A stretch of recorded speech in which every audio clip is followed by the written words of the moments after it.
আমি কি যুদ্ধ অপরাধী? আবার বলুন, আমি যুদ্ধ অপরাধী?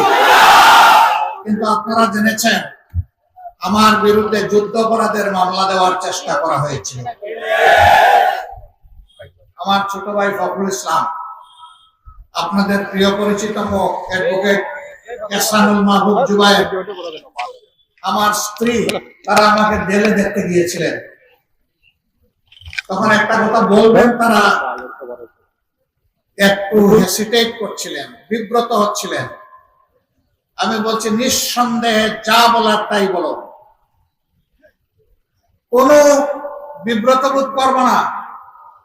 তারা বলছিল ভাবি সামনে আসেন। আমি বললাম, ভাবি আমার জীবনের পার্টনার। আমি কি যুদ্ধ অপরাধী? আবার বলুন, আমি যুদ্ধ অপরাধী? কিন্তু আপনারা জেনেছেন আমার বিরুদ্ধে যুদ্ধ অপরাধের মামলা দেওয়ার চেষ্টা করা হয়েছিল। আমার ছোট ভাই ফখরুল ইসলাম, আপনাদের প্রিয় পরিচিত মুখ অ্যাডভোকেট এহসানুল মাহবুব জুবায়ের, আমার স্ত্রী, তারা আমাকে জেলে দেখতে গিয়েছিলেন।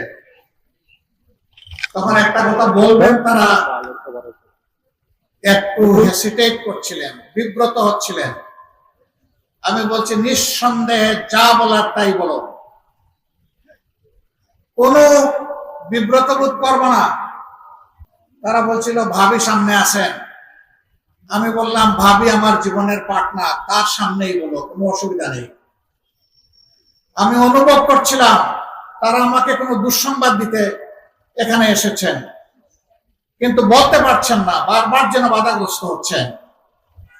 এক পর্যায়ে যখন আমি তাদেরকে আশ্বস্ত করলাম, একবারে নিঃসংকোচে বলো, সাদা মনে বলো, খোলা মনে বলো, আমাকে ইনশাল্লাহ সবরদারদের মধ্যে দেখবা।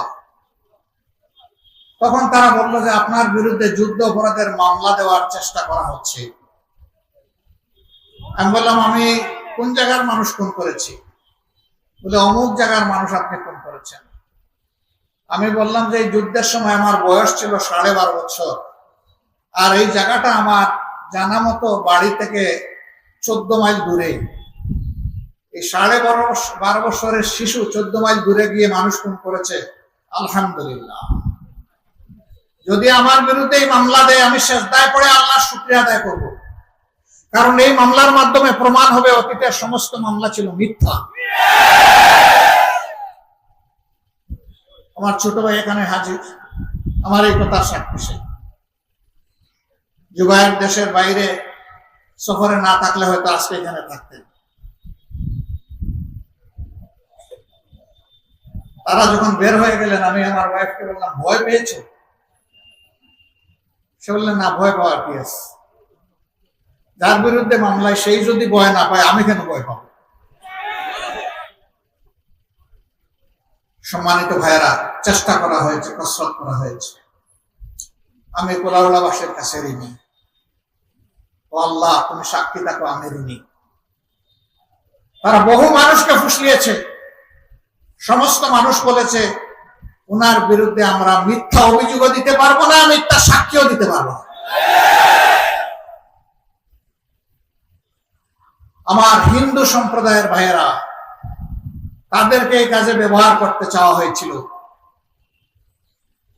তারা বলেছে, আমি শুনেছি, তারা বলেছে উনাকে কোনোদিন কোনো মানুষের ক্ষতি করতে দেখি নাই, আমাদের লোক হত্যা করার কোনো প্রশ্নই ওঠে না। এরপরে জায়গা বদল করে আরেক জায়গায় চলে গেছে, যেটা 23 মাইল দূরে। 14 মাইলে পোষায় নাই, আমার 23 মাইল দূরে নিয়ে খুনি বানাইতে চাইছে। আল্লাহ রাব্বুল আলামিন সেটাও ব্যক্ত করে দিয়েছে। আমি কেন বলেছিলাম যে আমি খুশি হব, আল্লাহ শুকরিয়া আদায় করব? আমার এটা আস্থা ছিল, আমার বিশ্বাস ছিল। আমি ওই সময় জামাতে ইসলামীও করতাম না, জামাতে ইসলামীর ছাত্র সংগঠনও করতাম না। 1971 সালে আমি ভিন্ন সংগঠন করতাম। আমি বলবো না এখন আমি কি করতাম, কারণ ওই সংগঠনের নাম নিতে এখন মানুষ লজ্জাবোধ করে। আমি সেই সংগঠনের একজন খুদে সমর্থক ছিলাম। আমার সম্মানিত ভাইরা, যদি আমাকে এই মামলায় ফাঁসাতো, তাহলে আমার শুধু ধারণা নয়, আমি সত্যের সাক্ষী হয়ে যেতাম। আলহামদুলিল্লাহ, যে আমার সমস্ত সিনিয়র নেতৃবৃন্দ নির্দোষ। আমাকে যেভাবে ফাঁসানো হয়েছে মিথ্যাভাবে, তাদেরকেও সেইভাবে মিথ্যা মামলায় ফাঁসানো হয়েছে। সম্মানিত ভাইরা, জামাতে ইসলামীর উপর কি করা হয়েছে সাক্ষী সারা দেশবাসী এবং বিশ্ববাসী। 11 জন শীর্ষ নেতাকে হারিয়েছি, 500-র মতো সহকর্মী হারিয়েছি, 5000-এর মতো সহকর্মী জীবনের করে চোখ হারা, হাত কাটা, পা কাটা হয়ে পঙ্গু হয়ে গিয়েছে।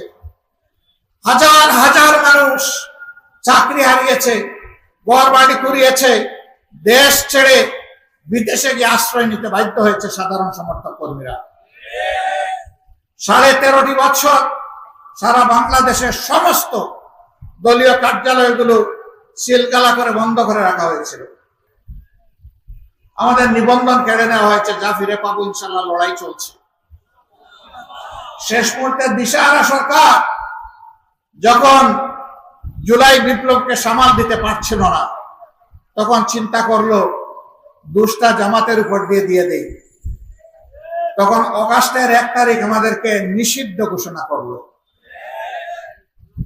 শুধু একটা কথা বলেছিলাম, হে আল্লাহ, আমাদেরকে যারা নিষিদ্ধ ঘোষণা করেছে তারা যদি হকের পথে থাকে তাদেরকে সাহায্য করো, আর তারা যদি জালিম হয় তাইলে তাদেরকেই তুমি নিষিদ্ধ করার ব্যবস্থা করে দাও।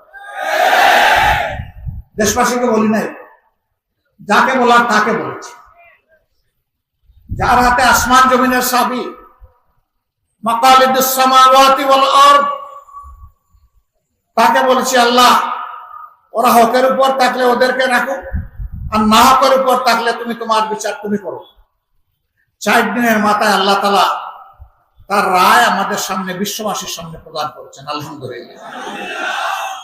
জুলাই বিপ্লবে আমাদের সন্তানেরা, যুবকরা বুক চিতিয়ে লড়াই করেছে, তাদের নেতৃত্বে আমরাও লড়াই করেছি। সবাই, সারা বাংলাদেশের জনগণ, জাতি ধর্ম দল মত নির্বিশেষে, শুধু আওয়ামী লীগ আর তাদের সঙ্গী জালেমরা ছাড়া।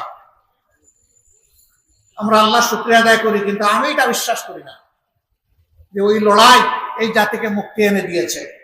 আমি বিশ্বাস করি জালিমের মাথা যে আল্লাহ গুড়া করেন, সেই আল্লাহ গুড়া করে দিয়েছেন।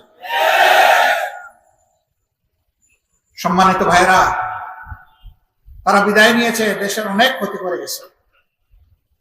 26 লক্ষ কোটি টাকা দেশ থেকে চুরি করে বিদেশের মাটিতে শুধু আওয়ামী লীগের নেতারা নিয়ে গেছে। আর প্রশাসন কত নিয়েছে সেটা আল্লাহ ভালো জানে, পরিষেবা এখনো পাইনি।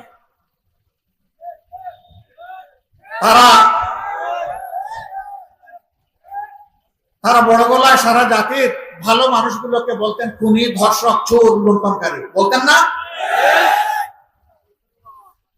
তাদের ভাবখানা এমন ছিল, এই দেশ তাদের জমিদারি আর আমরা তাদের প্রজা।